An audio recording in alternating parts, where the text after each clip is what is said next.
Abra sua Bíblia aí, na passagem dos Atos dos Apóstolos, capítulo 4, versículo 32. É importante termos a palavra de Deus nas nossas mãos. É importante manusearmos a palavra de Deus com as nossas mãos e mastigá-la no nosso coração. Diz a palavra de Deus: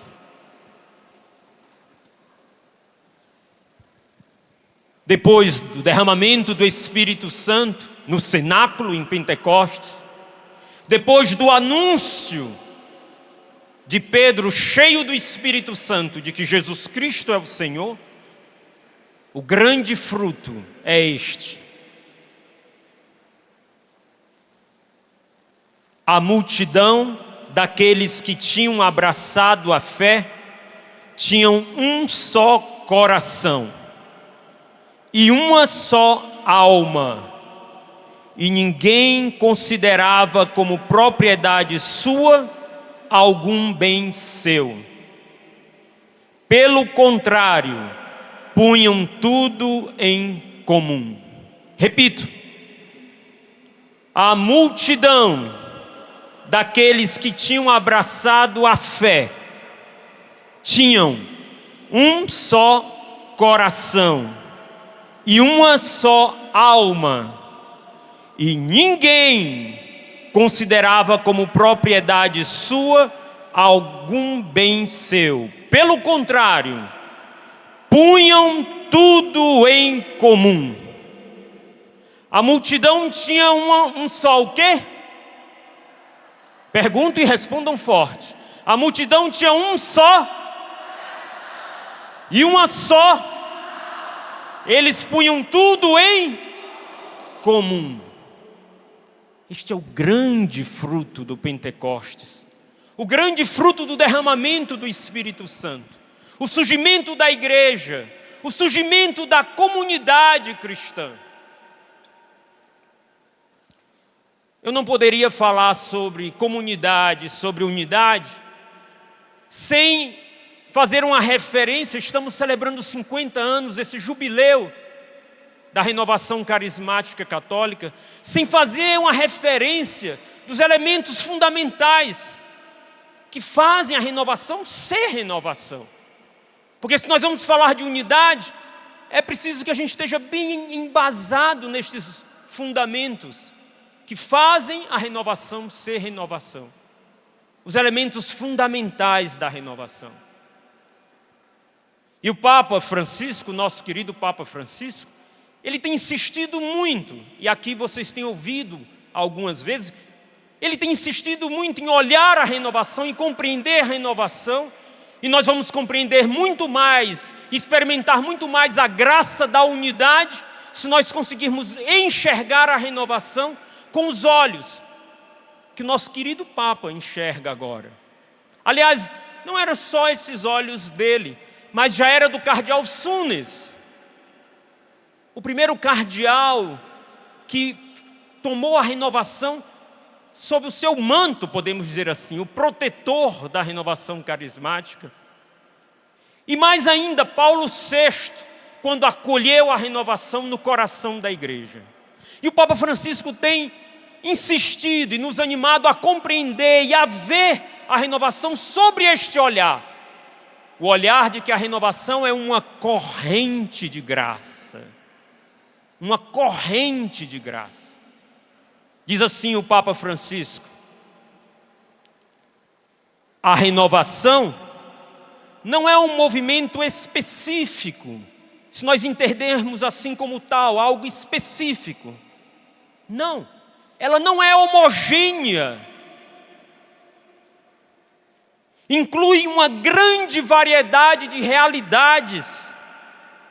Ela é uma corrente de graças, um sopro renovador do Espírito para todos os membros da igreja, leigos, religiosos, sacerdotes e bispos. Uma grande corrente de graças. Ontem o padre Jonas dizia que essa corrente de graça, esse derramamento do Espírito, não é simplesmente um derramamento a mais, mas é como uma queda, um cair do Espírito Santo sobre a igreja, uma intervenção do Espírito Santo na igreja hoje, no mundo de hoje, uma decisão vinda do coração de Deus, não fruto das mãos humanas, não fruto da inspiração humana, não fruto de um plano humano, mas uma inspiração vinda do coração de Deus. Em vista dos tempos de hoje, em vista da igreja de hoje, em vista do mundo de hoje. Uma intervenção de Deus na história, neste tempo que se chama hoje, derramando o seu Espírito. E como é que esta corrente de graças funciona? Desde as suas origens. E nós ontem vimos, e hoje, se vocês me permitem, eu recordar mais uma vez.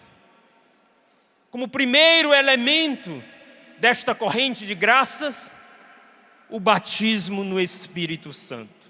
E o derramamento dos carismas no Espírito Santo. Quem teve a experiência do batismo no Espírito Santo? Diga eu, bem forte. Quem teve a experiência do batismo no Espírito Santo, diz mais forte. Quem teve a experiência do... Calma. Quem teve a experiência do batismo no Espírito Santo, diga eu. Sim. Porque quando a gente tem essa experiência do batismo no Espírito Santo, a nossa vida se transforma. E essa é uma das características fundamentais desta corrente de graças, que se chama Renovação Carismática Católica. Estamos celebrando 50 anos e a gente faz... É oportuno a gente recordar. Eu me lembro muito bem do meu batismo no Espírito Santo. Quem se lembra do seu batismo no Espírito Santo aqui? Claro, se você teve, você não pode esquecer. É uma coisa que marca a nossa história e marca a nossa vida. Eu, por exemplo, se vocês me permitem partilhar brevemente, para depois a gente ir para o assunto. Sim ou não? Então eu vou partilhar um pouco a minha experiência do batismo no Espírito Santo. Eu estava afastado de Cristo, afastado da igreja. Nasci numa família tradicionalmente católica, mas como jovem eu queria viver a minha vida. E usufruir da minha vida, entre aspas, tudo que a vida podia oferecer. Mas aos 16 anos eu fiz um encontro de jovens e eu tive uma experiência com Deus. E aí comecei a me engajar na igreja, no grupo de jovens e tudo mais. Mas naquele engajamento eu ficava com um pé na igreja e outro pé no mundo. Não tinha aprendido a rezar, não tinha intimidade com a palavra de Deus. Até que um dia, naqueles movimentos de jovens, grupos de jovens, eu conheci um amigo meu. E aquele amigo, aquele rapaz, ele era diferente. Era alguém que rezava. Eu, depois de 5 minutos, eu ultrapassava todo o meu conhecimento a respeito do que era oração, todas as minhas fórmulas de oração. E ele ficava ali muito tempo. Ele conhecia a palavra de Deus. E aquilo me incomodava. Melhor, me contagiava. Um dia, nós estávamos numa capela, enquanto estava vendo uma pregação, no encontro, uma palestra, se chamava assim. Estava eu e ele na capela, e ele lá, de olhos fechados, rezando. E eu, depois de 5 minutos, já não sabia mais o que fazer. Então eu começava a olhar para o telhado, contando as telhas. 1, 2, 3, 4. Olhava a imagem dos santos, legal. Aquele dali tem uma chave, hein? Aquele outro tem uma espada, power, hein? Uma espada. Distraído total, né? Mas eu olhava para ele, mergulhado na oração. E aí, me levantei, fui até ele e disse: meu amigo. O nome dele era Hugo. Eu disse: Hugo, o que é que você tem que eu não tenho? Ele disse, como é, Moisés? Eu disse, cara, tu tem alguma coisa diferente que eu não tenho. Eu tive uma experiência com Deus, mas ficou lá, há 2 anos atrás. Rapaz, eu sou como que colega de Deus, mas tu não. Tu és amigo de Deus. Eu vi a Deus, Ele passou assim, mas tu pareces que tem Deus profundamente íntimo de ti. Ele olhou para mim e disse, você quer isso que eu tenho? Eu disse, claro, né? Senão eu não estava te pedindo. Ele disse, pois então venha cá. Me levou para diante do Santíssimo Sacramento, colocou a sua mão no meu ombro, fechou os olhos, disse, feche seus olhos, meu Deus. Como a gente faz, né? Mas eu não sabia, né? Aí fechei meus olhos. Abra suas mãos, Moisés. Eu abri minhas mãos. Ele colocou a mão no meu ombro e ficou lá em silêncio. Depois de 5 minutos eu abri o olho direito para ver o que estava acontecendo. Mas, feche seus olhos, Moisés. Fechei meus olhos, né? E fiquei lá 5, 10, 15 minutos. Aí ele disse, amém. Aí eu disse, amém. Ele disse, terminou? Ele disse, terminei. Eu disse, então tá, obrigado. Ele disse, de nada. E não aconteceu nada. Nem eu esperava que acontecesse. Eu não... Tá, fomos para casa. No outro dia de manhã, eu ia para a faculdade. E para mim sempre era difícil acordar cedo. Até hoje, né? Mas com a graça de Deus a gente se levanta, né? Mas naquela segunda-feira, isso foi num domingo. Naquela segunda-feira, às 6 horas da manhã, eu acordei. Primeiro milagre, né? 6 horas da manhã, acordei, aceso. Uma vontade de rezar imensa no coração. Eu disse, rapaz, o que é isso? Eu vou rezar antes que a vontade passe, né? Aí eu comecei a rezar. E eu rezava. E aquela presença amorosa, contagiante, aquela presença majestosa de Deus. E não era difícil rezar. Experimentar aquele amor, experimentar aquela misericórdia, aquele desejo de rendição incondicional do coração. A Jesus vivo, sim, vivo, porque Ele estava vivo ali. A Jesus ressuscitado. E eu fiquei ali. E quando eu olhei para o relógio, já era 9 horas da manhã. Meu Deus, o que está acontecendo comigo? Aí tinha um evangelho, um Novo Testamentozinho. Eu abri o Novo Testamento, comecei a ler. E eu entendia. Porque antes eu pegava, tanto faz eu pegar a Bíblia assim, ou assim, ou assim. Era grego para mim. Mas ali depois eu entendi, a palavra de Deus era viva. Ela ia até o meu coração. E eu fiquei ali, rezando, rendendo o meu coração a Jesus Cristo, Senhor, lendo a palavra de Deus, degustando a palavra de Deus. Fiquei até o meu dia, de 6 horas da manhã ao meu dia, trancado dentro do meu quarto. Ao meu dia eu saí do quarto, peguei o telefone e liguei para aquele meu amigo. Eu disse, meu amigo, olha, ontem eu tinha um problema. Eu não conseguia rezar. Hoje eu tenho um outro problema. Eu não consigo parar de rezar.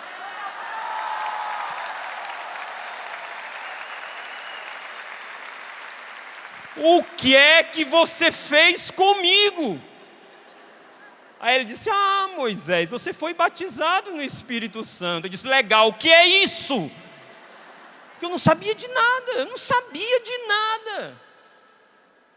E aí eu fui para a casa dele e ele foi me explicar. Foi tudo ao contrário, né? Primeiro o pessoal faz um seminário de vida no Espírito Santo e tem o batismo no Espírito Santo. Eu tive o batismo no Espírito Santo, depois fiz o seminário, porque o Espírito Santo, ele não entra nos nossos esqueminhas.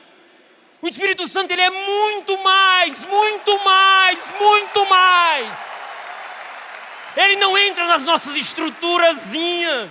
Ele não entra na nossa lógicazinha. Ele é muito mais, ele é muito mais. E ele foi e é muito mais na minha, na sua, na nossa vida. E você pode bater palmas sim, porque esta é a verdade desta grande graça, desta corrente de graças. E esse é o elemento fundamental que faz com que todos nós tenhamos esta comunhão, esta unidade, que é a experiência do batismo no Espírito Santo. Segunda dimensão fortíssima, a partir dessa experiência do batismo no Espírito Santo, elemento fundamental desta corrente de graça, o reconhecimento e a proclamação de que Jesus é o Senhor. Vamos repetir juntos: Jesus é o Senhor. Mais forte: Jesus é o Senhor. Para que o mundo inteiro possa ouvir: Jesus é o Senhor.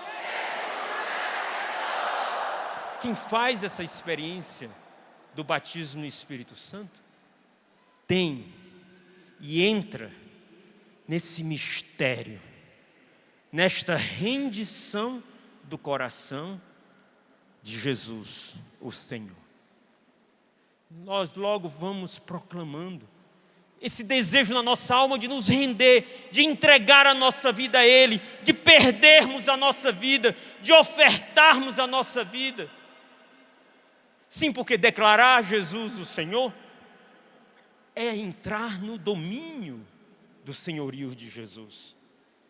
É aquilo que Pedro pregou em Atos 2:36, logo depois da descida do Espírito Santo no cenáculo: que toda a casa de Israel saiba com certeza, a esse Jesus que vós crucificastes, Deus o fez Senhor e Cristo.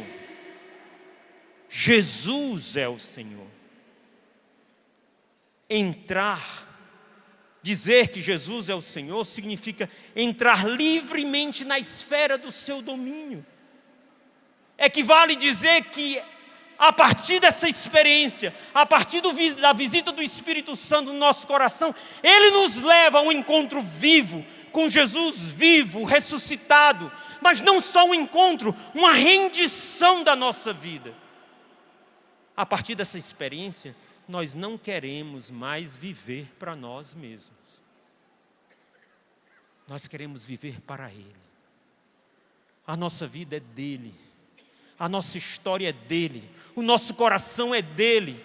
O nosso passado foi lavado no seu precioso sangue. E por isso tem uma graça especial do dom do arrependimento dos nossos pecados. E uma experiência com a misericórdia de Deus. Porque não há nenhum pecado que seja maior do que a misericórdia de Deus. Nenhum pecado que seja maior do que a misericórdia de Deus. E a misericórdia... Amém, amém. Vamos dar uma salva de palmas. Porque essa é a verdade que o mundo não conhece e que precisa conhecer.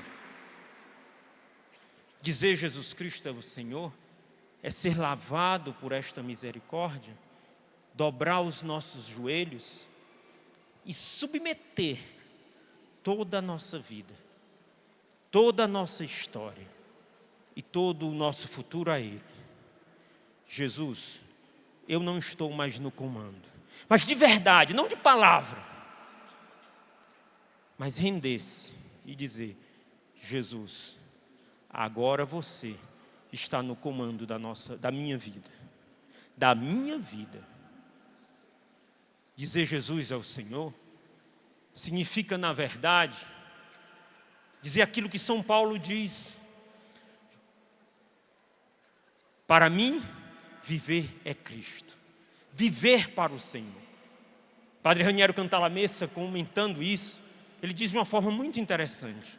Ele diz, na vida do homem, já não existe mais a contradição entre a vida e a morte, entre viver e morrer. Quando nós declaramos e temos a experiência com Jesus, o Senhor, nós consideramos que de agora em diante a contradição não é mais viver ou morrer, mas entre viver para o Senhor e viver para si mesmo.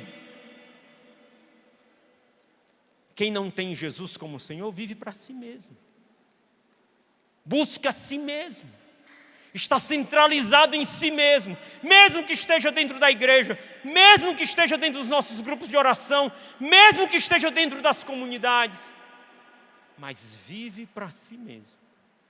Mas quem experimenta Jesus, o Senhor, já não vive para si mesmo, vive para o Senhor. Porque viver para si mesmo, diz o padre Raniero Cantalamessa, viver para si mesmo é o novo nome da morte. O novo nome da morte é viver para si mesmo. E o novo nome da vida plena é viver para o Senhor. Esse é o novo nome. Segundo elemento, Jesus é o Senhor. Terceiro elemento, Atos 2:42. Quando o Espírito se derramou, Pedro proclamou o senhorio de Jesus, o surgimento da comunidade, da primeira comunidade cristã. Não seria diferente neste novo derramamento do Espírito Santo na igreja hoje. Não seria diferente neste novo Pentecostes. Não seria diferente nesta corrente de graças. Com o derramamento do Espírito Santo, com largueza e com os seus carismas, que isto é um elemento fundamental do batismo no Espírito Santo, o uso dos carismas do Espírito Santo, era natural e era normal que entre esses carismas o Senhor manifestasse carismas de fundação. E foi o que ocorreu. O Espírito Santo, esse dínamos, como nos lembrava o Padre Jonas ontem, esta potência, este gerador de energia dentro de nós, foi derramando dentro desta corrente de graças e foi fazendo emergir experiências de comunidade, a partir mesmo dos grupos de oração, mesmo nas paróquias, mas também carismas de fundação, as novas comunidades, como fruto deste derramamento do Espírito Santo. E o Papa Francisco lembra muito bem isso. Deixe-me citá-lo. O Papa Francisco disse: homens e mulheres renovados, citação do Papa, que depois de haver recebido a graça do batismo no Espírito Santo, como fruto desta graça, deram vida a associações, comunidades de vida e aliança, escolas de formação, escolas de evangelização, congregações religiosas, comunidades ecumênicas, comunidades de serviço aos pobres e necessitados.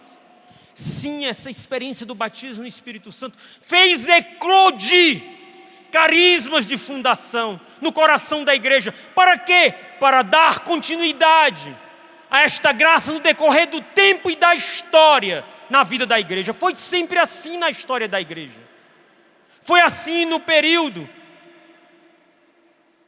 quando nós vimos, no período monástico, quando surgiram as ordens beneditinas, cistercienses, cartuchas, no movimento monástico no interior da igreja. Foi assim no período dos mendicantes, quando delas surgiram os dominicanos, os franciscanos, e assim a gente vai vendo na história da igreja, e não será diferente nesta corrente de graças, em favor dela, em favor desta corrente de graças, e em favor da igreja, e em favor da transformação do mundo. Nesta corrente de graças, Deus derramou carismas de fundações, homens e mulheres que tiveram a experiência do batismo no Espírito Santo e se sentiram impelidos por este mesmo Espírito, não por iniciativa humana, não por plano humano, não vamos fundar uma comunidade aqui porque é legal, não vamos organizar aqui, não da cabeça do homem,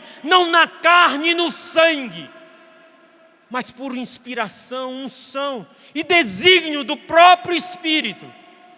Estes homens nem sabiam direito o que fazia. Vocês viram ontem o testemunho do Padre Jonas? Essa também é a nossa experiência, e a experiência de tantos que estão aqui.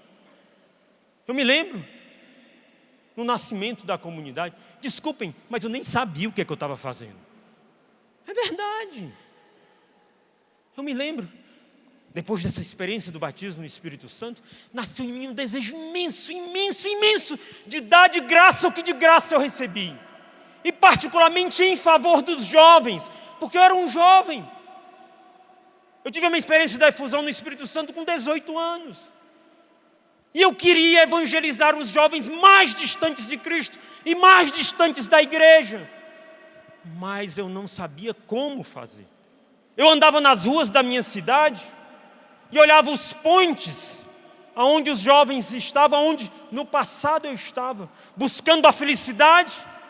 E eu olhava para eles e dizia: qual a diferença entre eles e eu?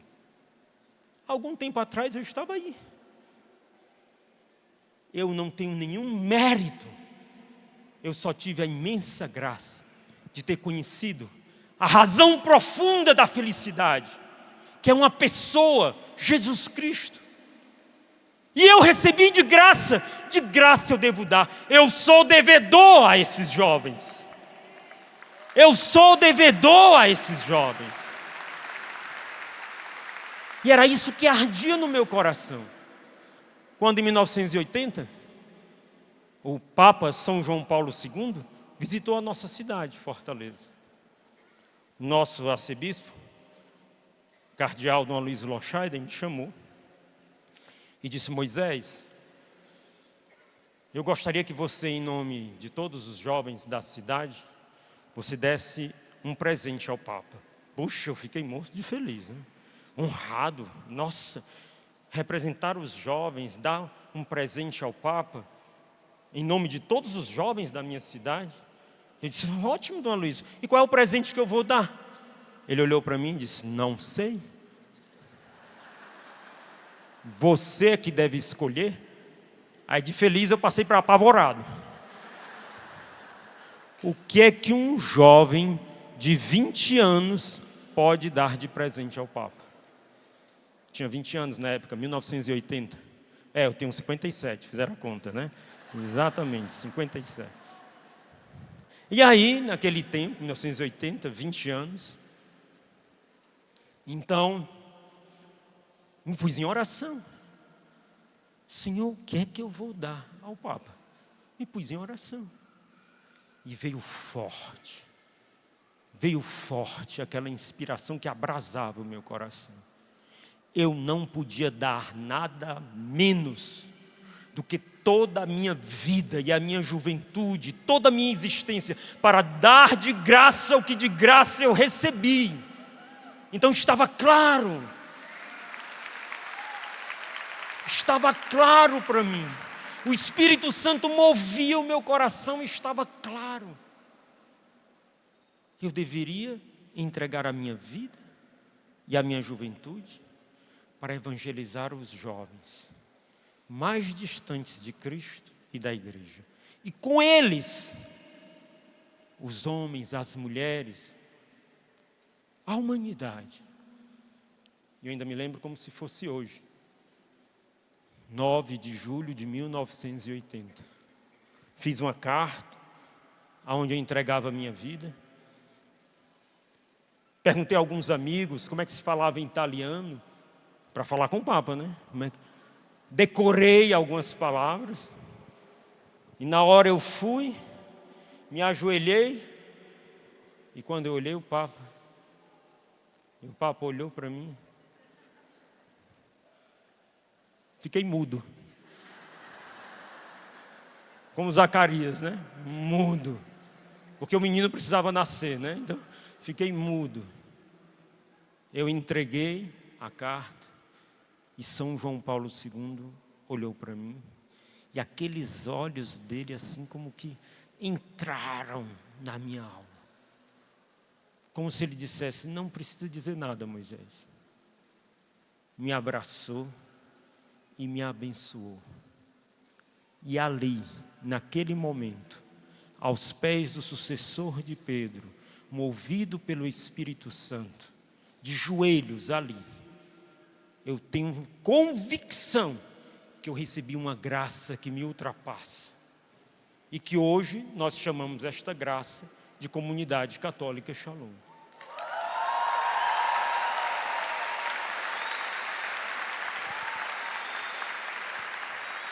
Eu não tinha a menor ideia do que eu estava fazendo.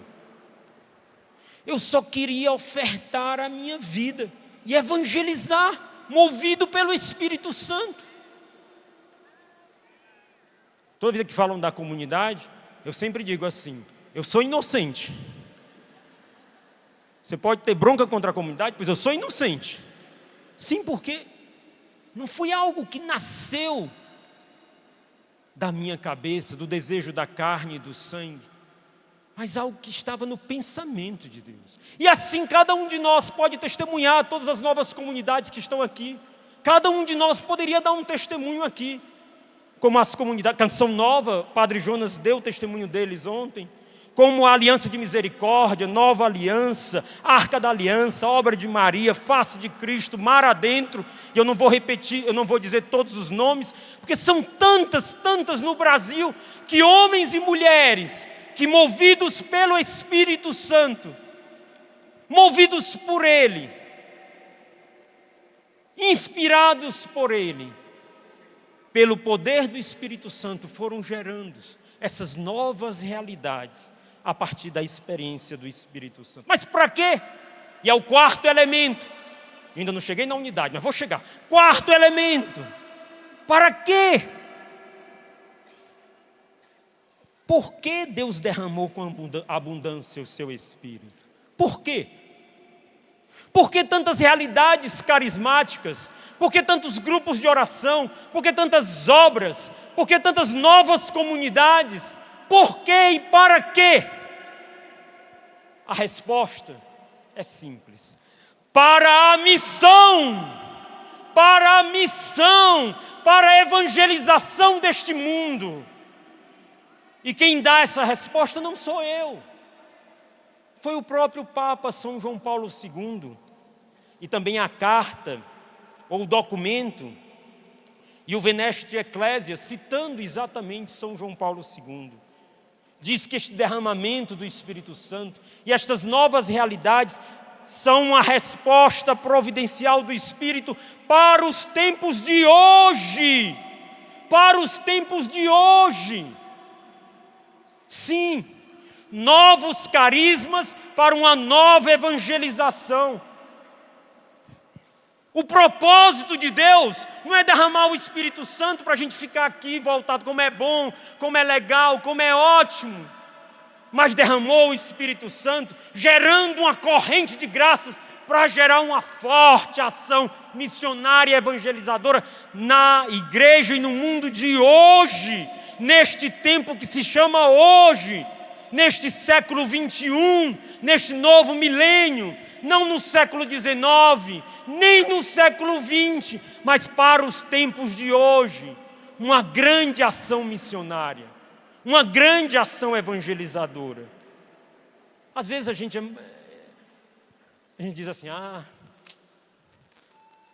os tempos de hoje são muito difíceis, muito complicado, a situação está difícil, muito difícil. Essa humanidade está acabada, ferida. Esse mundo de hoje. E a gente começa a malhar. Engraçado. Vem cá. Diz aí o ano que você nasceu, por favor, bem alto. Aí foi? Não foi em 1800? Não foi em 1941, talvez alguns, mas você é desse tempo de hoje.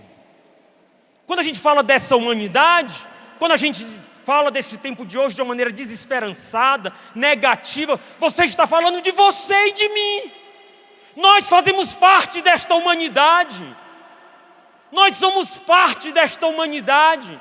Nós não somos melhores do que essa humanidade. Nós não somos maiores do que essa humanidade. Nós somos filhos deste tempo.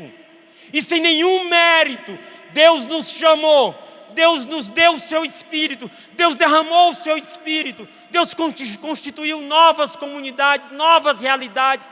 Deus realizou uma obra, não para nós nos acharmos melhores do que os outros, mas para nos colocarmos a serviço dos outros, para irmos evangelizar os homens de hoje.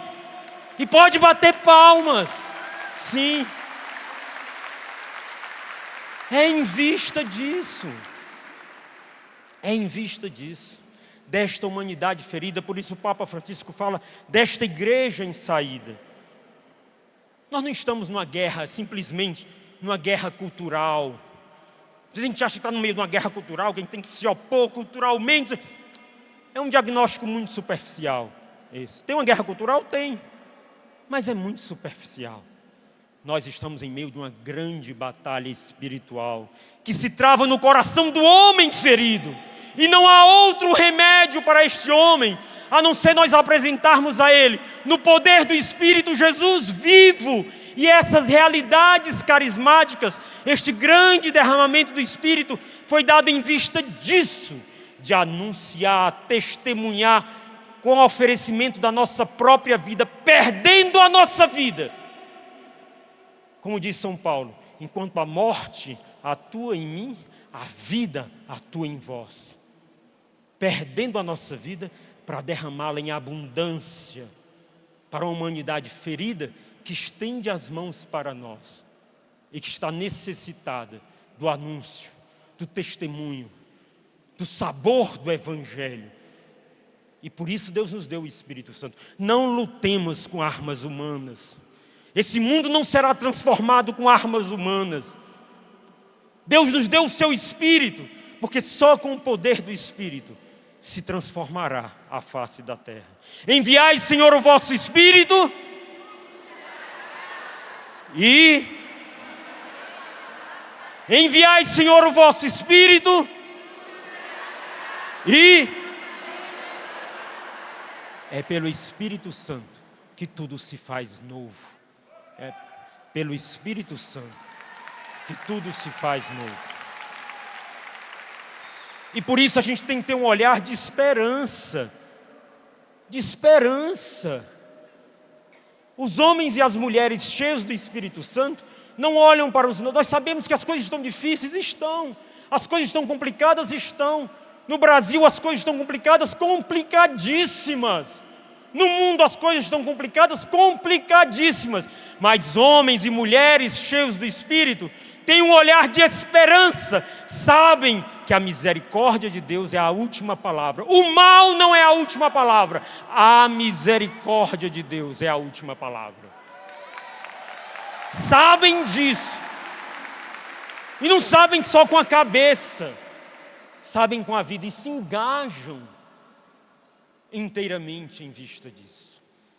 E aí, a gente pode falar de unidade. Agora sim, a gente pode falar de unidade. Porque não é unidade por unidade. É unidade para a missão. A unidade para a missão. Quando o Papa Francisco fala sobre unidade, ele usa uma terminologia muito interessante. Ele diz o seguinte, preste atenção, me acompanhe o raciocínio do Papa. Quem ama o Papa Francisco aqui, diga eu. Mas quem ama muito o Papa Francisco, diga eu. Então preste atenção às palavras do Papa. Ontem, a Michele falava da profecia que o Senhor deu quando nós estávamos na vigília de Pentecostes, através da PET, diante do Papa. E o Papa balançava a cabeça assim. E essa profecia, ela falava de que os campos estão prontos para a colheita.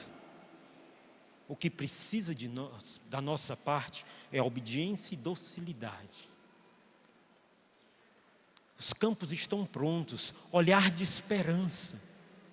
Tudo pode estar complicado, mas é como se tudo estivesse sendo derrubado para ser construído um homem novo, uma humanidade nova, um tempo novo. Aquilo que nós chamamos hoje de destruição é simplesmente o aplainar das colinas para a obra nova que Deus deseja realizar. E nós temos que ter esse olhar de esperança. E temos que ter a obediência e a docilidade para seguirmos a direção de Deus. E o Papa, falando de unidade, olha o que ele diz. Preste atenção.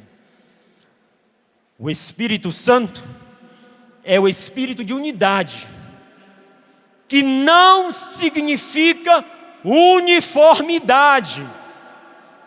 Unidade não significa uniformidade. Mas a recondução do todo à harmonia. O Papa gosta de falar unidade como harmonia. E ele usa o exemplo de uma orquestra que toca com harmonia. Cada instrumento, com a sua melodia, com o seu tom, com a sua característica, com a sua identidade, geram harmonia. Um dos padres da igreja, diz o Papa Francisco, usa uma expressão de que eu gosto muito, diz o Papa. O Espírito Santo, ipse harmonia est. Ele próprio é harmonia. Só Ele, continua o Papa, pode suscitar a diversidade, a pluralidade, a multiplicidade e ao mesmo tempo realizar a unidade. Aplauda enquanto eu tomo água. Aplauda.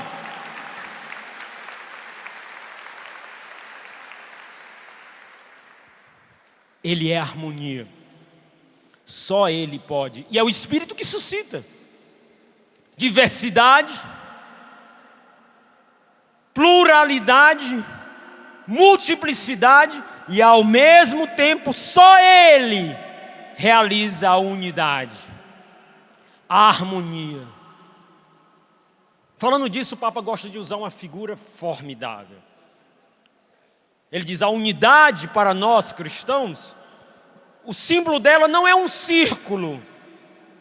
O círculo, aonde os raios do círculo para o ponto central, todos medem o mesmo tamanho, todos são iguais e não há diferença nenhuma. Não! O símbolo da unidade, diz o Papa, é o poliedro, aonde existem várias faces, diferentes, diversas, mas que refletem a fonte comum. Esta é a unidade que nós, Renovação Carismática Católica, que nós, parte desta corrente de graças, devemos testemunhar.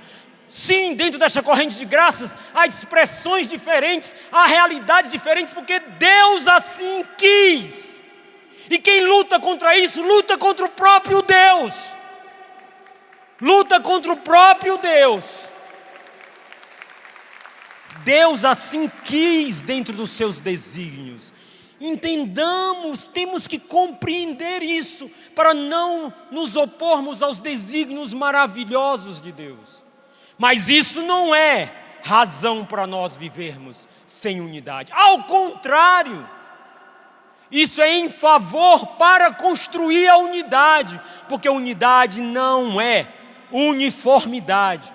Unidade é harmonia. Os carismas são diferentes, os carismas são diversos, as realidades eclesiais dentro desta mesma corrente de graças, as obras, as escolas, os carismas são diferentes, mas pertencemos e temos esses elementos comuns da graça desta corrente de graças, desta efusão do Espírito Santo.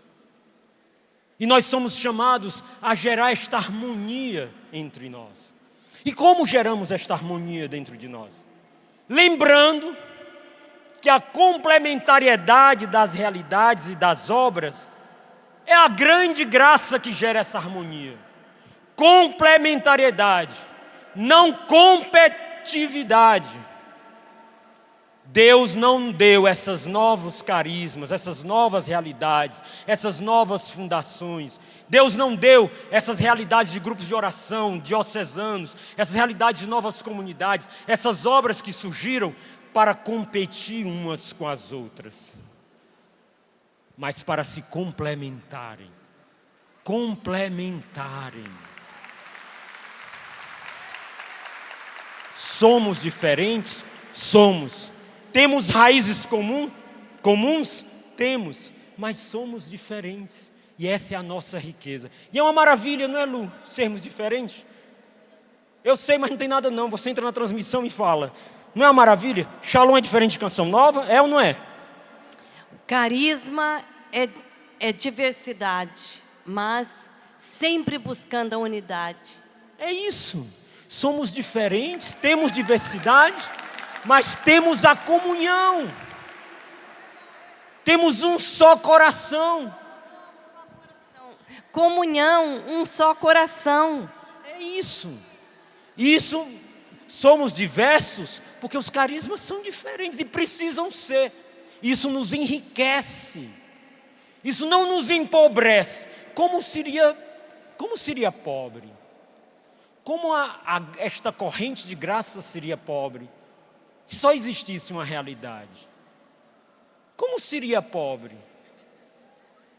Oficinas de oração e vida, tá certo. Como seria pobre se houvesse só uma realidade? Porque essa realidade não é para nós. Deus nos deu esses carismas para a humanidade, para evangelizar os homens. E uma toca uma área da humanidade, a outra toca a área da humanidade, a outra toca uma área da humanidade nesse imenso jardim da igreja, que tem flores de cores diferentes e de perfumes diferentes. E essa é a beleza. Se fosse tudo igual, seria monótono e não atrairia o homem de hoje. É essa diversidade, esta beleza que atrai a humanidade. Então nós não fomos constituídos para competir uns com os outros, mas para nos complementar. E como um carisma e como uma realidade enriquece a outra. Como uma organização da renovação carismática numa diocese enriquece uma comunidade nova que ali está. Como uma comunidade nova enriquece outra. Se nós não nos olhamos como ameaça. Porque esta diversidade não foi feita para nós nos sentirmos ameaçados. Se nós nos sentimos ameaçados, atenção, se você se sente ameaçado, tem algo que não é do Espírito dentro do seu coração. A ameaça, todos nós temos o pecado original, fomos lavados pelo sangue de Jesus, mas nós temos as nossas concupiscências. Ninguém aqui é anjo. Tem uma asa na pessoa que está do seu lado? Procura aí. Será que tem uma asa? Não tem. Aqui não tem. Descobriu alguma com asa? Tem alguém com asa aí? Se tiver, é falsa, arranca. É falsa. Ninguém é anjo. E é claro, na nossa limitação, na nossa humanidade, nas nossas feridas, nas nossas concupiscências, aí vem o ciúme, aí vem a inveja, aí vem a competição. É normal elas existirem, mas não é cristão nós andarmos de braço dado com elas e torná-las o nosso modo de agir. Isso não é. Nós precisamos identificá-las e combatê-las e dizer: aí não está o Espírito. Aí não está o Espírito. E construirmos esta unidade. O outro não me ameaça, o outro me enriquece. E quando nós entramos nesta comunhão, sem confusão de identidade, atenção, sem confundir, gente, nós estamos tudo a mesma coisa, não, nós somos a mesma coisa, sim, a partir da graça que recebemos, mas a partir dessa graça, Deus nos deu realidades diferentes, e nós tendemos para a comunhão na unidade, é uma corrente de graças. E quando nós realizamos esta comunhão, esta harmonia, o poder da evangelização é imenso, é intenso. Nós damos o nosso testemunho comum. Eu sempre me impressiono, presta atenção aqui uma coisa. Eu sempre me impressiono com essa passagem do Evangelho. Pai, que eles sejam um, como eu e tu somos um. Que eles sejam um, para que o mundo creia que tu me enviaste. Jesus. Preste atenção se nós entendemos. Jesus, de certa forma, condicionou a conversão do mundo à unidade dos seus discípulos. Que eles sejam um, para que o mundo creia que tu me enviaste. Meus irmãos, o que está em jogo aqui não é o meu, não é a minha. O que está em jogo aqui não é a busca de si mesmo. O que está em jogo aqui é a conversão do mundo. Pelo nosso testemunho de comunhão e unidade, o mundo crerá que Jesus é o enviado do Pai.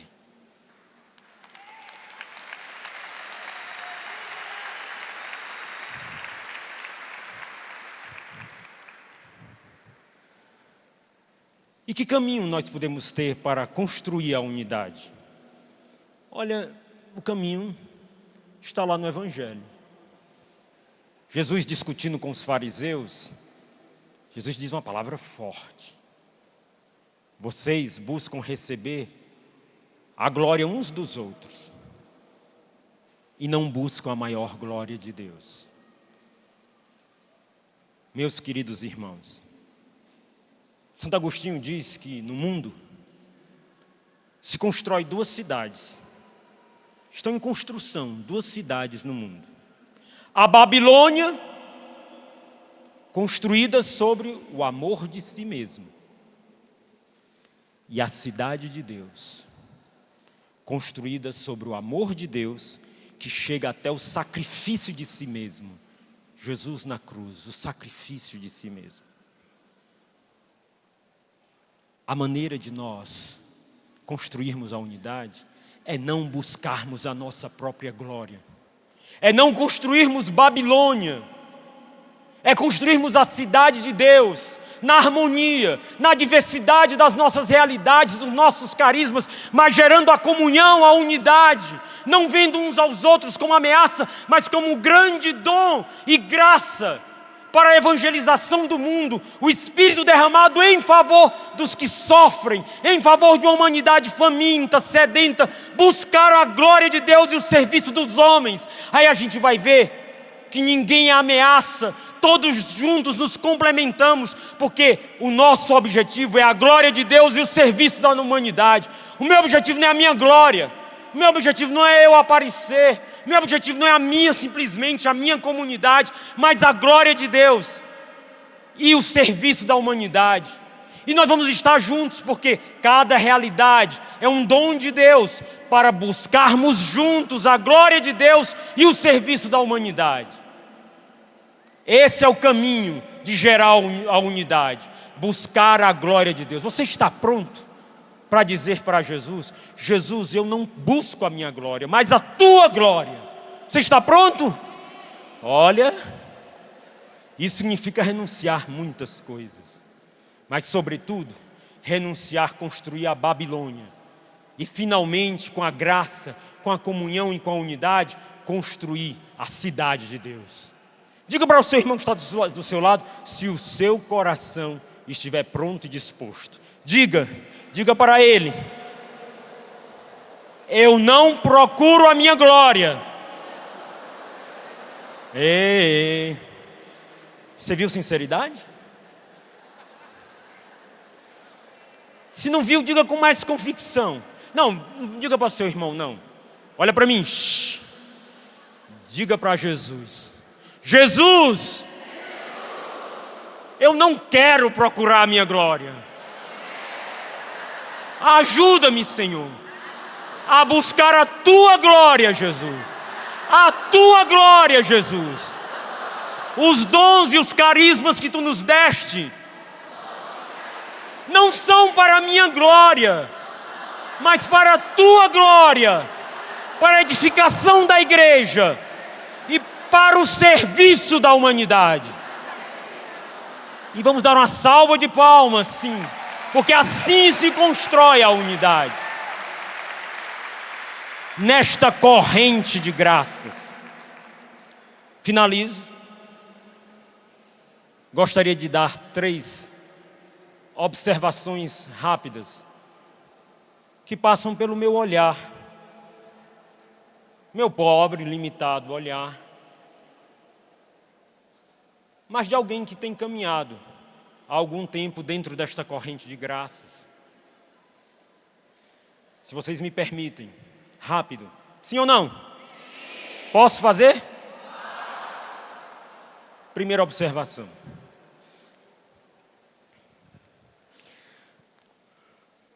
Renovação Carismática Católica. Lembremos-nos da primazia da oração, do louvor e da escuta. Eu sempre digo e repito aqui: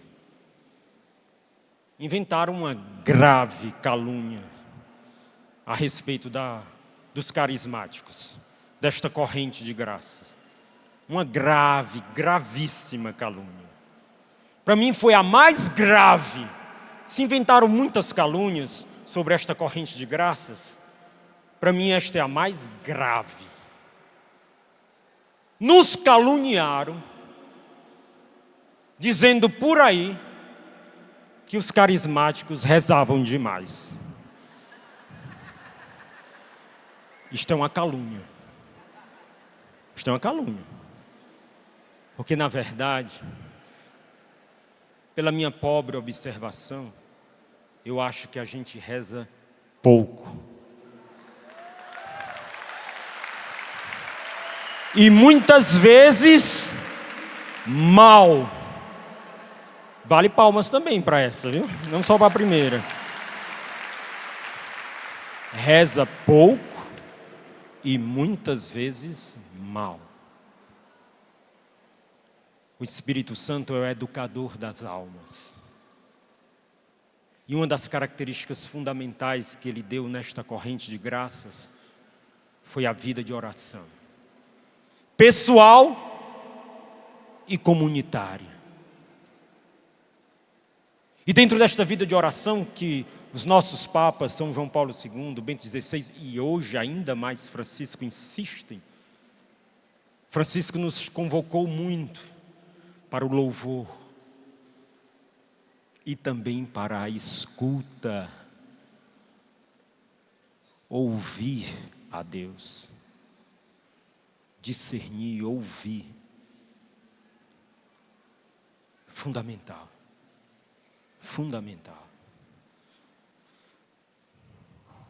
Assim como os peixes são criados para a água, na água, se saírem dela morrem, o mesmo acontece conosco.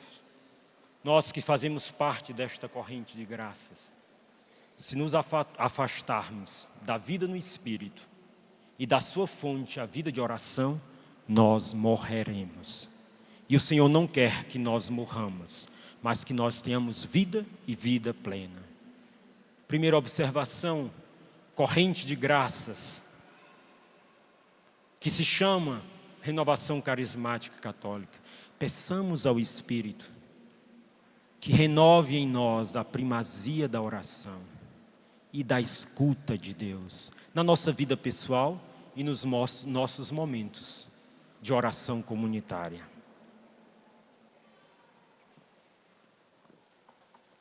Segunda observação. Me permitem? Os jovens. Me impressionam porque, se nós vemos dentro da história desta corrente de graças, as primeiras pessoas que tiveram a experiência do batismo no Espírito Santo na Igreja Católica, no final de semana em Duquesne, foram quem? Jovens.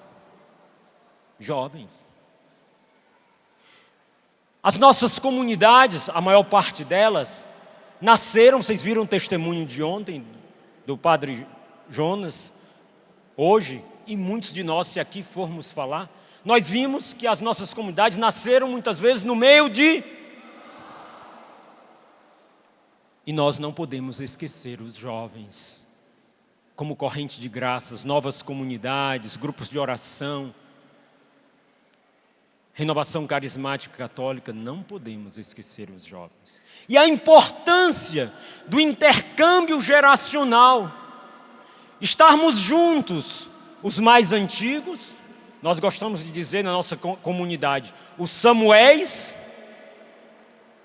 os mais antigos, os anciãos, os Samuéis e os Davis, estarem juntos. E os Samuéis vão enriquecer os Davis com a sabedoria, e os Davis vão renovar a esperança dos Samuéis. Atenção, renovação carismática católica, corrente de graças, novas comunidades, grupos de oração, tenham carinho, atenção, abram espaços e estejam junto ao lado, não na frente, não abafando, mas junto ao lado, animando, sustentando. Porque este intercâmbio geracional será fonte de força e vida para a nossa missão. E terceira e última observação, essa constantemente o nosso querido Papa Francisco nos fez no último Pentecostes, os pobres. Os pobres. Diz o Papa Francisco, ignorar o pobre significa desprezar a Deus. Forte, né? Forte. Pode bater palmas, sim. E quando o Papa fala dos pobres, ele fala os pobres no plano espiritual, porque não há uma pobreza maior na humanidade do que o desconhecimento de Jesus Cristo. Não há uma pobreza maior no coração do homem do que a ausência da fé. E nós somos chamados a ir ao encontro desses homens, evangelizar os pobres. Nós temos um mundo de pobres que desconhecem a beleza de ser cristão, que desconhecem a força do Evangelho, a vida plena, e Deus nos deu o seu Espírito para isso. Os pobres morais, sim, a pobreza moral. Tantos homens e mulheres escravizados pelo pecado. Sim, nós não podemos fazer como os fariseus que se escandalizaram quando Jesus foi sentar na mesa com Mateus. Nós não somos melhores do que ninguém. Ninguém. Eu e você não somos melhores do que ninguém. São Francisco dizia, isso é muito importante, eu sem um minuto, ou aliás, um segundo da graça de Deus, seria capaz de cometer os pecados mais abomináveis que eu julgo nos outros. E o Papa Francisco nos lembra sempre, quando ele vai visitar os presídios e lavar os pés dos prisioneiros, ele diz, por que ele está aqui e não eu? eu seria capaz de fazer igual ou pior. E quem não tem esse sentimento no coração, eu quero lhe dizer, você não se conhece. Porque nós somos capazes de coisas que nós nem podemos imaginar. Nós não somos melhores do que os feridos deste mundo. Nós só temos uma diferença. Fomos agraciados pela misericórdia de Deus. E agraciados para dar de graça o que de graça recebemos. Para irmos ao encontro desses feridos e dizer, proclamar e anunciar a misericórdia de Deus. E os pobres, materialmente falando, os que estão feridos à margem da sociedade, eles são outros vigários de Cristo. É o Papa Francisco que diz isso. Que ao tocar neles, ao servi-los, nós servimos o próprio Cristo.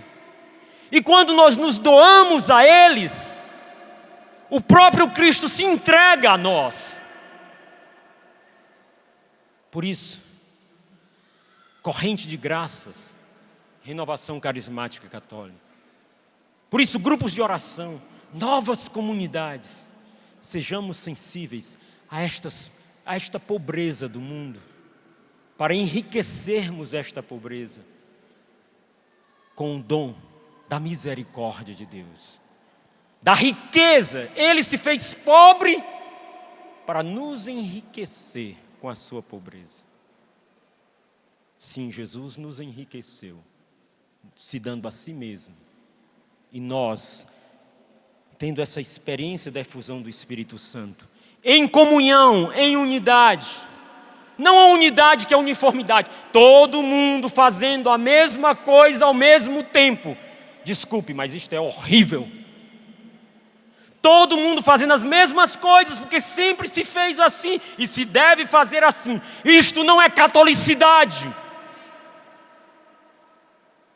A catolicidade é a harmonia, a unidade na diversidade. Que movidos pelo Espírito, juntos, unidos, nós proclamamos para este mundo, faminto, necessitado, que estende a sua mão para nós, com os nossos carismas, com os dons que Deus nos deu, com as realidades carismáticas, com as equipes diocesanas, com os grupos de oração, com as novas comunidades, com as obras, com as associações, com as escolas de evangelização. Nós proclamamos, cada um no seu tom, cada um segundo o seu carisma, cada um segundo o reconhecimento que a igreja lhe deu e a missão que a igreja lhe deu. Cada um proclama segundo o tom próprio do Espírito lhe dado: Jesus Cristo é o Senhor. Jesus Cristo é o Senhor. Digamos juntos, todos juntos: Jesus Cristo. Mais forte. E Pai, em nome de Jesus, que Tu nos deste um só coração, esta comunhão, esta unidade na diversidade, para que o mundo creia que Jesus, o Teu Filho amado, foi enviado. Isso não pode acontecer. Esta unidade não pode acontecer sem ela. Eu preciso dela. Sem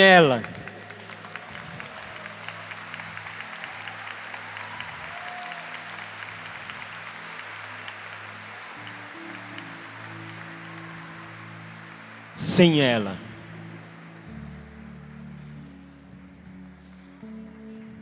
sem ela, o que é que nós somos? Ela que estava em Pentecostes, em torno dela, os discípulos se reuniram, os apóstolos se reuniram. Pela força da sua intercessão, Jesus ressuscitado derramou o seu Espírito. Ela, como boa mãe, ela tece a unidade entre os seus filhos. Sem ela, sem a humildade dela, sem a docilidade dela, sem a obediência dela, nós não saberemos o que é unidade. Nós sempre tenderemos ou à uniformidade ou à rebelião. Mas nela, como uma boa mãe, ela coloca tudo no lugar. Por isso, meus queridos irmãos, partes desta corrente de graça, meus queridos irmãos, da renovação carismática católica, das novas comunidades, das obras, nos escondamos debaixo do manto dela. Porque debaixo do manto dela, o demônio não chega. Não é, Dom Alberto?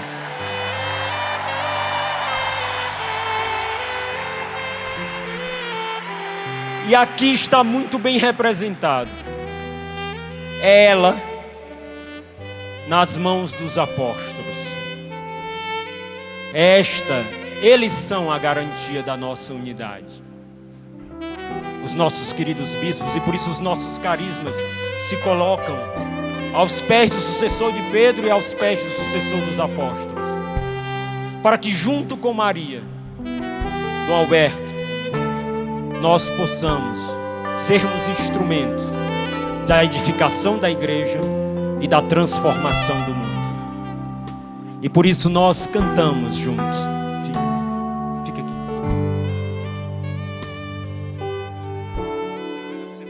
Sim. Cantemos juntos. Vinde, Espírito Santo, vinde por Meio da poderosa intercessão do Imaculado coração de Maria, vossa amadíssima esposa. Vinde, Espírito Santo. Vinde, Espírito Santo, vinde por meio da poderosa intercessão do Imaculado coração de Maria, vossa amadíssima esposa, vossa amadíssima esposa. Vinde, Espírito Santo, canta forte. Vinde, Espírito Santo, vinde por meio da poderosa intercessão do Imaculado coração de Maria, vossa amadíssima esposa. Vinde, Espírito Santo. Vinde, Espírito Santo, vinde por meio da poderosa intercessão do Imaculado coração de Maria, vossa amadíssima esposa, vossa amadíssima esposa. E de mãos dadas, unidos, oremos no Espírito, com a Virgem Maria, com toda a igreja.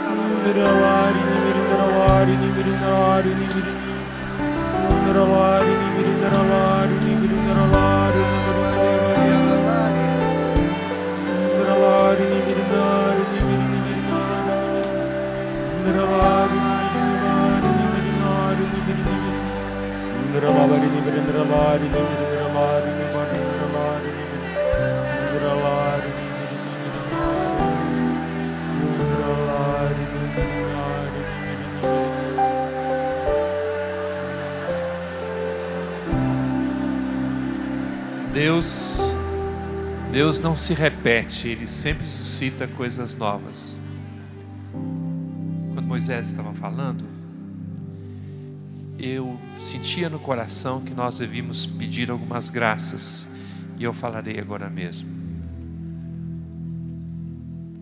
Moisés pede para a gente trazer aqui a imagem de Nossa Senhora Aparecida, tão pequenininha. Agora mesmo apareceu uma foto de Moisés diante do Papa, magrinho, seco, torrado. A desproporção das coisas, Deus é que sabe. A Kátia tinha pensado em chamar o Conselho Nacional e os fundadores, venham aqui para rezar com a gente. Mas Moisés, sabe o que eu fiquei pensando? Quanta gente hoje está ligada à renovação? Não sei, 20 mil grupos de oração, quantas comunidades, 500, 700, não sei, 2 milhões de pessoas, 1 milhão, não sei, os números não sei, mas só sei uma coisa, que nós somos muito pequenos, diante da imensidão deste mundo, muito pequenos, pequenos mesmo. Mas enquanto você falava, dentro de mim gritava para dizer assim: vamos rezar, pedindo a graça de ser fermento. O fermento some na massa. No entanto, é Ele que a faz crescer. Olhem para mim. O que nós valemos? Somos poucos, pequenos e pobres. No entanto, Deus quer que esse povo que está aqui, esse povo simples, seja fermento no meio da massa. Fermento naquilo que Moisés nos disse: fidelidade à oração, deixar-nos conduzir pelo Espírito, a docilidade. E você pede que Nossa Senhora venha para cá. Ontem eu pedi que a missa que nós vamos ter hoje à tarde seja Maria, Mãe da Igreja. É o carinho da providência de Deus, ajuntando todo para esse dia. Nós vamos concluir a nossa comemoração na Basílica de Aparecida, mas nós vamos percebendo que Nossa Senhora, com um jeitinho de mãe, eu acho que ela está lá na cozinha de Caná, dando palpite, né? Certo? Para dizer-nos: fazei tudo o que Ele vos disser. Dando palpite na cozinha, não é? Então eu quero agora pedir que a Kátia nos conduza. Aloísio, tome a imagem de Nossa Senhora. E a Kátia vai nos conduzir para pedir. Vamos pedir a graça do fermento. A graça de nos colocarmos à disposição. O que fez esse homem aqui, a quem eu quero tanto bem, se deixar conduzir nesses anos. Aquele gesto. O que eu tenho é a minha vida. Cada um de nós, do tamanho que é, no estado de vida que tem, na vocação que tem na igreja. Não sei se eu sou muito ousado. Me dê a sua vida. Não para mim, mas para nosso Senhor.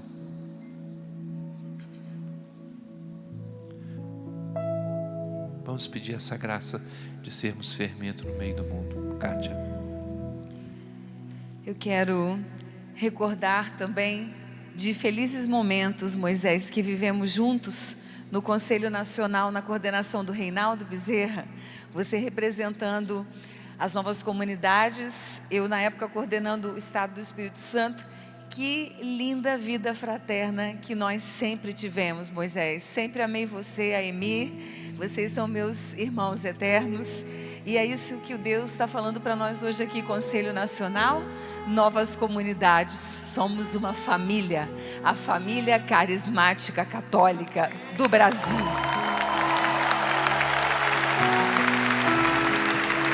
E essa oração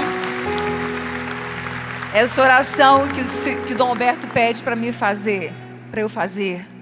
Enquanto Dom Alberto pedia, o Senhor falava no meu coração: não é possível ser fermento na massa se a nossa vida não for inteiramente, totalmente consagrada ao Senhor, entregue a Ele. Só pode ser fermento aquele que disse: nada mais é meu, Senhor, nada mais me pertence. Tudo é teu, Senhor. Eu sou inteiramente teu. Eu sou inteiramente tua. E essa oração será a oração da consagração, a oração da entrega, porque ela é um modelo da entrega total de vida. Ela é o modelo da consagração total. Ser fermento significa ser totalmente de Deus. Nada mais meu. Tudo teu, Senhor. Você está disposto e disposta a fazer essa oração? Em espírito e em verdade. Porque o Senhor está nos convocando nesta manhã linda, histórica para sempre em nossa vida, a consagrarmos sem medo a nossa vida a Ele. Não tenham medo. Então, minha oração que nós iremos fazer juntos, porque a consagração é pessoal, ela é individual. Kátia, mas eu já entreguei a minha vida, mas agora é hora então de renovar esta entrega, este voto que você fez ao Senhor de consagração. Juntos então, em alta voz, podemos fazer em alta voz, entregue a sua vida ao Senhor. Senhor, hoje eu consagro a minha vida a Ti. Muito menos de mim e muito mais de Ti, Senhor. Nada de mim e tudo de Ti. Hoje, Senhor, na presença de Tua Mãe, intercedendo por cada um de nós. A Tua Mãe que, como em Caná, disse: fazei tudo o que Ele vos disser. Ela está dizendo agora: filhos, filhas, é hora de nos consagrarmos. É hora de vocês se consagrarem ao meu filho. Uma consagração eterna. Uma entrega de vida eterna, definitiva ao meu filho. Então não tenha medo de dizer a minha vida. Aqueles que quiserem ajoelhar, ajoelhe então, neste momento solene. O céu olha para nós, os santos olham para nós. Maria está nos dando força, e o Senhor está aguardando o nosso sim definitivo a Ele. O nosso sim que nos tornará fermento na massa, construindo vidas para o Senhor, colhendo neste campo que já está pronto e branco para a colheita. Então diga para o Senhor: eu entrego a minha vida a Ti, Senhor. Eu entrego a minha vida, é Tua. Fazei da minha vida tudo o que o Senhor desejar. Eu quero que a minha vida, Senhor, seja fermento neste mundo. Eu quero que a minha vida, Senhor, deixe neste mundo um lastro de conversão, um lastro de evangelização, um lastro de almas colhidas, para o Teu nome ser exaltado e glorificado por toda a eternidade, Senhor. Então, diga para o Senhor agora: sim, Senhor. Sim, Senhor. Maria disse sim, e agora o céu aguarda o nosso sim. O Senhor aguarda mais uma vez o nosso sim. Então todos juntos vamos dizer, vamos fazer um silêncio. É um silêncio de compromisso, um silêncio de seriedade, um silêncio de comprometimento com o Senhor da nossa vida, com Deus da nossa vida. E no 3 você dirá o mesmo que Maria disse. 1, 2, 3. Sim, Senhor, eis-me aqui, Senhor. Sim, eu te digo sim, 1 milhão de vezes sim. A minha vida te pertence, a minha vida é tua. Eu me consagro hoje a ti, Senhor. E levanta esse irmão consagrado, essa irmã consagrada, e entregue a ti. Senhor, tu me olhaste nos olhos a sorrir, pronunciaste meu nome lá na praia. Eu larguei o meu barco junto a ti. Buscarei outro mar. Mais uma vez, Senhor, tu me olhaste. Senhor, tu me olhaste nos olhos a sorrir, pronunciaste meu nome, Senhor, lá na praia.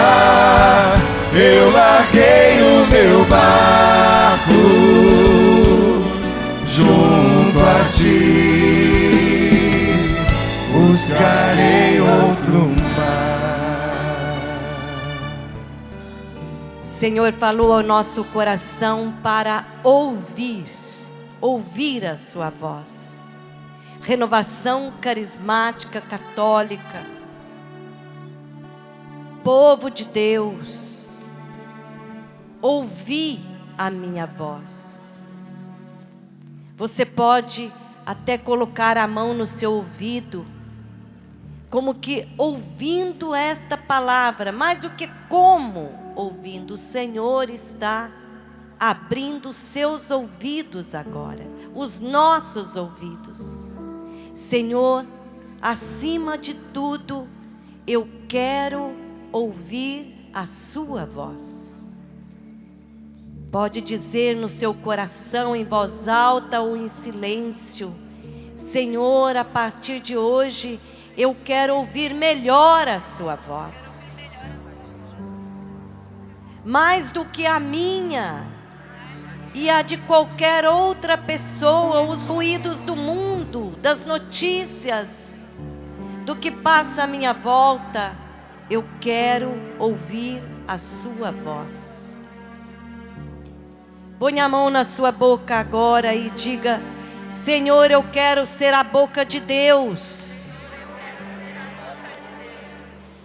Dai-me uma linguagem de louvor a partir da minha casa, com os meus, no meu trabalho. Eu quero testemunhar com a minha boca a linguagem do louvor, do senhorio de Jesus Cristo, porque Jesus Cristo é o meu Senhor e Salvador. Eu estou renovando agora, neste dia, nesta hora, que Jesus é o meu Senhor. E eu quero ser a boca do Senhor. Eu quero ser a boca do Senhor para qualquer pessoa e em qualquer situação. para qualquer pessoa e em qualquer situação. Jesus, dai-me a graça de ser comunhão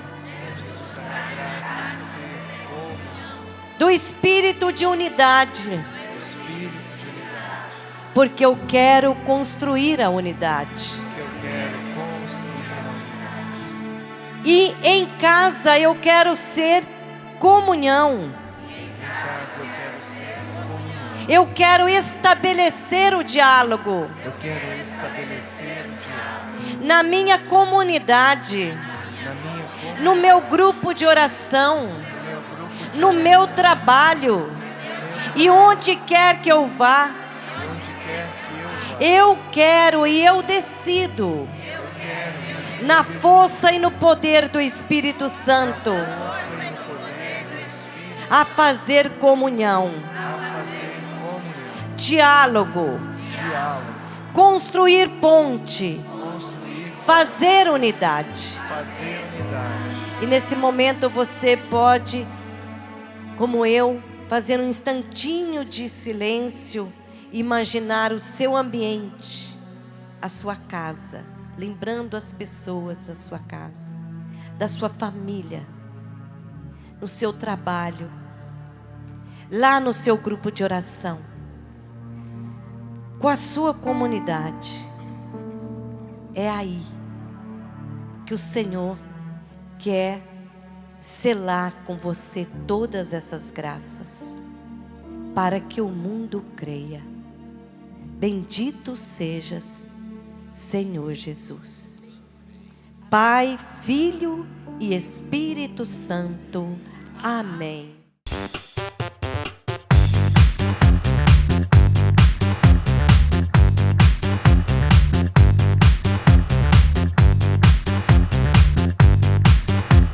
CançãoNovaPlay.com. Assine já!